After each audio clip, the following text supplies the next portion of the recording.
जी dear students, अब हम बात करने वाले हैं बहुत ही इम्पोर्टेंट टॉपिक के बारे में, डोमेन एंड रेंज के बारे में।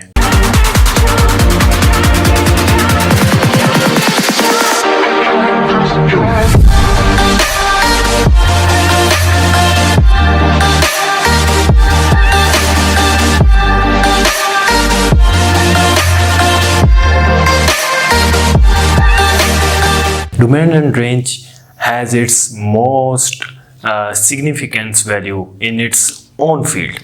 कि डोमेन एंड रेंज जो है वो अपने ही फील्ड के अंदर बहुत एक इम्पोर्टेंट अहमियत रखता है। बहुत सारे स्टूडेंट ऐसे हैं कि जिनको डोमेन एंड रेंज समझ ही नहीं आती, ठीक है जी। लेकिन मैं आज इंशाल्लाह इसको बहुत ही आसान वे के अंदर आपको समझाऊंगा, और ये जितना कुछ मैं आपको पढ़ा चुका हूँ एक्सरसाइज 1.3 के अंदर, और जितना कुछ मैं आपको पढ़ा रहा हूँ, ये सारे नोट्स जो हैं वो मेरे सेल्फ रिटन नोट्स हैं। वो नीचे दिए गए लिंक के अंदर से जाके आप डाउनलोड भी कर सकते हैं, फ्री ऑफ कॉस्ट भी हैं, ठीक है जी। तो अब आप इसके अंदर देखें, इसके अंदर आप डोमेन एंड रेंज के अंदर जो आप बात करने वाले हैं, सबसे पहले तो हम बात करते हैं कि डोमेन होती क्या है। तो डोमेन हमारे पास होती क्या है। डोमेन के अंदर हम बात करते हैं हमेशा कि अगर हम दिए गए फंक्शन के अंदर एक ऐसी वैल्यू को पुट करवाएं, दिए गए फंक्शन के अंदर हम x की जगह पे एक ऐसी वैल्यू को पुट करवाएं कि उससे हमारा फंक्शन जो है वो अनडिफाइन हो जाए, उससे हमारा फंक्शन इनफाइनाइट हो जाए, ठीक है जी। तो हम उसको कहेंगे कि भी जो है ये वाली वैल्यू ऐसी वैल्यू है कि जिससे हमारी वैल्यू जो है, जिस हमारा फंक्शन जो है वो अनडिफाइन हो चुका है, ठीक है जी। तो फिर जो हमारे पास वो वैल्यू निकलेगी वो डोमेन की होगी। तो ये बात मैं अभी आपको एग्जाम्पल के थ्रू भी समझाऊंगा, और मैंने जो अपने नोट्स के अंदर इसको बहुत डिटेल के अंदर बयान किया हुआ डोमेन एंड रेंज के टॉपिक को चैप्टर 1 के आगाज़ में ही मैंने ये सारा कुछ बता दिया। 5-6 पेज के ऊपर लिखा है मैंने डोमेन एंड रेंज का टॉपिक। तो ये इसी तरीके से आज मैं आपको सब कुछ बताने वाला हूँ कि डोमेन एंड रेंज क्या है, उसके बाद फिर इनके फंक्शंस की डोमेन एंड रेंज क्या है, लीनियर ओवर लीनियर फंक्शन की डोमेन क्या है, और कॉन्स्टेंट ओवर लीनियर की डोमेन एंड रेंज क्या है, उसके बाद फिर क्लोपन्स ओपन इनके इंटरवल्स क्या हैं, क्लोपन इंटरवल, और उसके बाद जो है क्लोज इंटरवल, ओपन इंटरवल, ये क्या है सारी चीज़ें। डोमेन हमारे पास अभी जो हम बात कर रहे थे कि डोमेन क्या हमारे पास कि if any value of x makes the function undefined, then this value is known as its domain value, ठीक है। क्या मतलब हुआ कि अब हम क्या करते हैं कि लेट कर लेते हैं कि हमारे पास एक फंक्शन है, फंक्शन क्या है हमारे पास, लेट कर लिया कि भाई y इज इक्वल्स टू, हमारे पास फंक्शन है x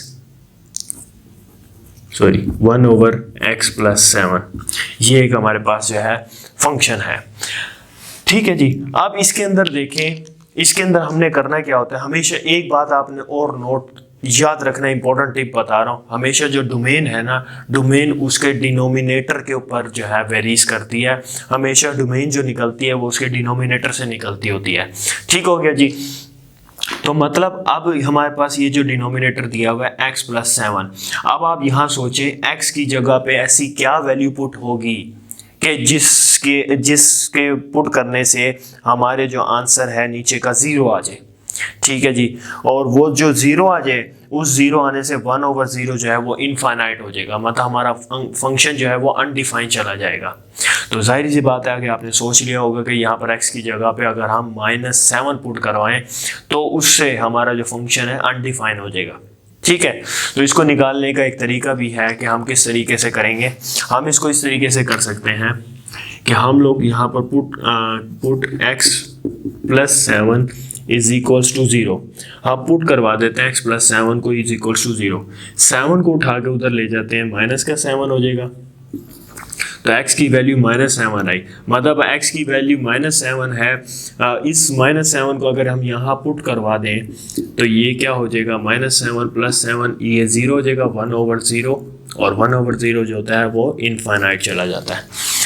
अब आप ये देखें, आप यहाँ पर आप कंडीशनल सिचुएशन रखें। कंडीशनल सिचुएशन क्या रखें कि हम उसको 0 नहीं करवाना चाह रहे, नॉट इक्वल्स टू 0 आए। तो मतलब हम यहाँ ये कहते हैं कि भाई -7 एक ऐसी वैल्यू है कि जिसकी वजह से अगर ये वैल्यू यहाँ पर x की जगह पे पुट हो जाए तो उससे हमारा फंक्शन अनडिफाइन चला जाता है, लेकिन हम ऐसा नहीं चाह रहे। तो हम यहाँ पर फिर कंडीशन ये लिखते हैं कि यहाँ पर सारे रियल नंबर आ सकते हैं, लेकिन -7 को अगर आप निकाल दो, ठीक है, आप सब रियल नंबर ले आओ लेकिन -7 ना आए, all real numbers accept of -7, सारे रियल नंबर आ जाए लेकिन -7 ना आए। क्यों? अगर -7 आ गया तो इस फंक्शन को वो अनडिफाइन कर देगा, ठीक है। तो फिर इस फंक्शन की डोमेन क्या निकली, -7 निकल आई, all real number except of -7। ठीक हो गया जी। अब आप क्या करते हैं, एक और फंक्शन को आप लेट कर लेते हैं यहाँ पर। अब आपने कहा, यहाँ पर आपने बताया कि भाई जो डोमेन है वो उसके क्या नाम है, डिनोमिनेटर से निकलती है। अब हम मान लेते हैं कि कहीं पर डिनोमिनेटर दिया ही नहीं है, कहीं पर ऐसे आ गया हमारे पास x+3 आ गया, ठीक है, f(x) = x+3 आ गया, और यहाँ पर 2 भी लगा देते हैं, x+3/2। तो हम यहाँ से कैसे मालूम करेंगे कि भाई हमारे पास किस तरीके से जो है ना डोमेन निकलेगी। देखें, आपके पास कहीं पर डिनोमिनेटर ना दिया हुआ, आप ऐसे भी उसकी वो वैल्यू निकाल सकते हैं। क्या? आप x+3/2 को = 0 रख दें और इसको उठा के उधर ले जाएं -3/2, तो ये आ जाएगा x की वैल्यू। अब आप देखें, ये -3/2 यहाँ पुट हुआ तो इसकी वजह से क्या हो जाएगा, हमारा आंसर 0 चला जाएगा। अब जब हमारा आंसर 0 चला गया ना, तो उसने हमारे फंक्शन को ख़त्म कर दिया, ठीक हो गया, अनडिफाइन कर दिया। यहाँ अनडिफाइन तो नहीं किया लेकिन ख़त्म कर दिया। तो हम यहाँ कह सकते हैं कि भी ऑल रियल नंबर आ सकते हैं लेकिन एक्सेप्ट -3/2 नहीं आ सकता। अगर ये आ गया तो उसकी वजह से हमारा फंक्शन अनडिफाइन हो जाएगा। सीधा सीधा लफ्ज़ों में मैंने आपको बता दिया।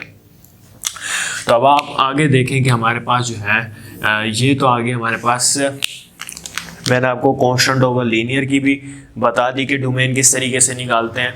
उसके बाद आपको मैंने सिंपल लीनियर फंक्शन की भी डोमेन निकालना सिखा दी। अब आप ये देखें कि हमारे पास अगर लीनियर ओवर लीनियर आ जाए तो उसकी डोमेन किस तरीके से निकाली जाती है। अब आप मान लें x+1 आया और x-1 आया, और ये एक आपके पास फंक्शन आ गया f(x). अब आप चाहते हैं कि इसकी आप डोमेन निकालें, इसकी आप डोमेन निकालें। तो आप इसकी डोमेन किस तरीके से निकालेंगे, हम क्या करेंगे, मैंने आपको बताया कि जब भी आपके पास डिनोमिनेटर आ जाए तो वहाँ पर आपने डोमेन जो है उसके डिनोमिनेटर से निकालनी है। इस तरीके से आप करेंगे x-1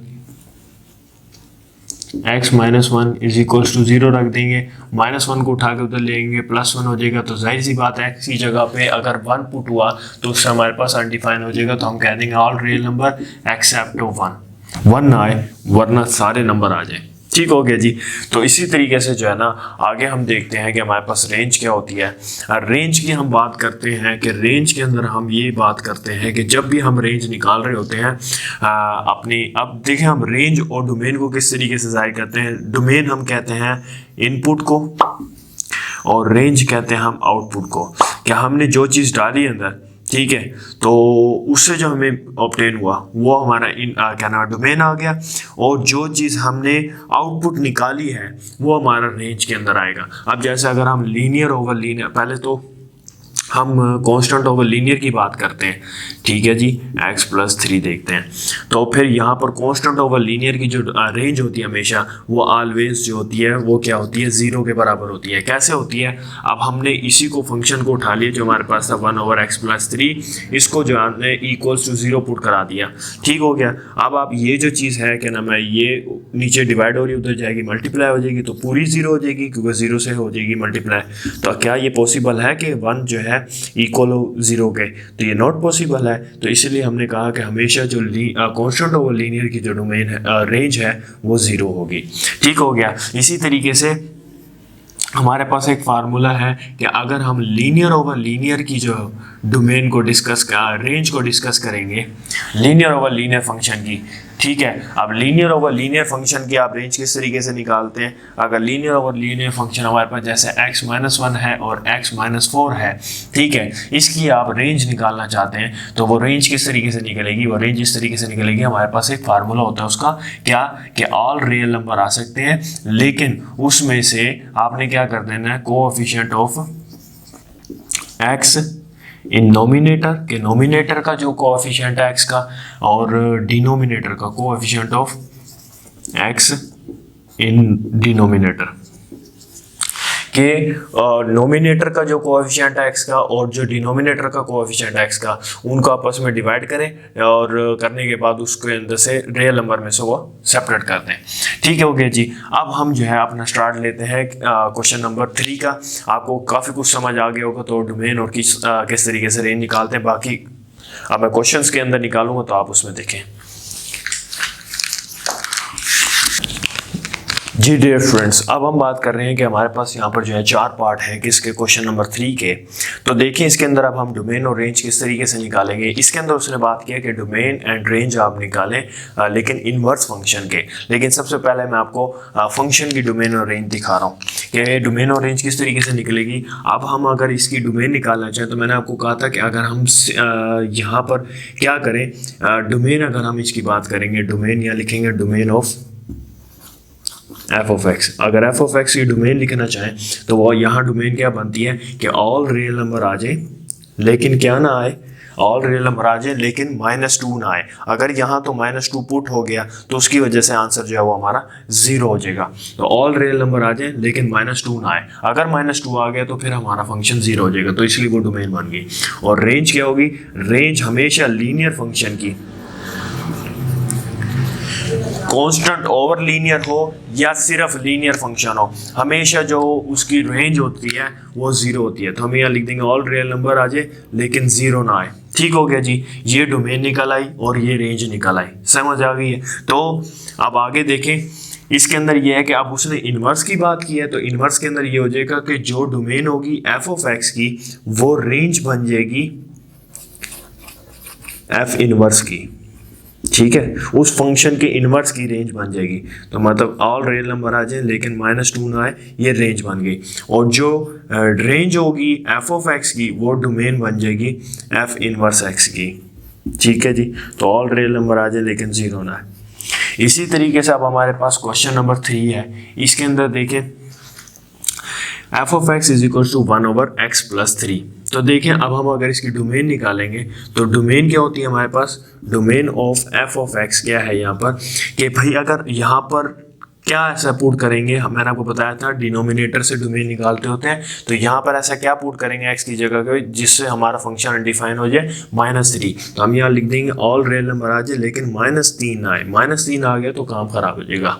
उसके बाद फिर जो है ना रेंज क्या होगी यहाँ पर, लीनियर हो कांस्टेंट ओवर लीनियर की मैंने आपको अभी बताया 0 होती है और मैंने प्रूफ भी आपको करके दिखाया। ऑल रियल नंबर आ जाए लेकिन 0 ना आए, तो फिर अब ये जो डोमेन है वो रेंज बन जाएगी किसकी, एफ इनवर्स की, ऑल रियल नंबर लेकिन -3 आए। और उसके बाद जो डोमेन है किसकी, एफ इनवर्स की, अब मतलब रेंज जो एफ ऑफ एक्स की है वो डोमेन बन जाएगी ऑल रियल नंबर लेकिन 0 ना हो। ठीक हो गया जी। इसी तरीके से हमारे पास जो है अब क्वेश्चन नंबर 2 है।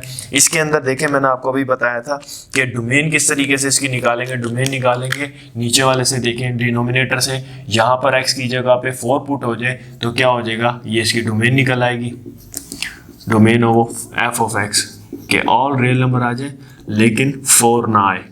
ठीक हो गया जी। और रेंज क्या आएगी, अब रेंज के अंदर मैंने अभी आपको फार्मूला भी लिख के दिया है क्या कि भी जब भी लीनियर ओवर लीनियर आ जाए फंक्शन तो वहाँ पर क्या, all real number except of coefficient of x in nominator and coefficient of x in denominator. और यहाँ पर कोएफिशिएंट क्या है 1 और यहाँ पर भी है 1, तो all real number except of 1/1, 1/1 होता है 1। तो ये जो डोमेन है ये रेंज बन जाएगी किसकी, एफ इनवर्स x की, all real number except of 4। और उसके बाद जो ये रेंज है वो डोमेन बन जाएगी, ये वाली रेंज एफ ऑफ एक्स की वो डोमेन बन जाएगी एफ इनवर्स की, all real number except of 1। इसी तरीके से अब यहाँ पर x की जगह पे क्या पुट हो, x की जगह पे अगर 5 पुट हो जाए तो हमारे पास फंक्शन जब अनडिफाइन हो जाएगा, तो बस ये डोमेन जो है एफ ऑफ एक्स की, ठीक है, वो क्या आएगी, all real number except of 5। इसी तरीके से जो ये रेंज है कांस्टेंट लीनियर फंक्शन की, या फिर क्वाड्रेटिक हो या क्यूबिक हो, उसकी हमेशा 0 ही होती है, all real number except of 0। ठीक हो गया जी। इसी तरीके से फिर ये जो डोमेन है ये रेंज बन जाएगी किसकी, एफ ऑफ एक्स की, और ये जो हमारे पास रेंज है ये हमारे पास डोमेन बन जाएगी किसकी, एफ ऑफ एक्स की, all real number except of 0। ठीक है। इसी तरीके से जो है आपका क्वेश्चन नंबर 4 है एक्सरसाइज 1.2 का 1.1 का क्वेश्चन नंबर 4, वो भी डोमेन और रेंज इसी तरीके से निकाला जा रहा है। इसी के बाद इंशाल्लाह जो है फिर मैं डिस्कस करूँगा इंशाल्लाह किसी और दिन किसी और लेक्चर के अंदर भी, कि अभी डोमेन एंड रेंज को मैं डिटेल के अंदर डिस्कस और करूँगा। ठीक है। इसके अंदर तो मैंने आपको जनरल कॉन्सेप्ट बताया, और इन दी नेक्स्ट लेक्चर्स, आने वाले लेक्चर्स के अंदर मैं आपको इसको डिटेल लेक्चर भी दूंगा एक डोमेन एंड रेंज का। Thank you very much. अल्लाह हाफिज़।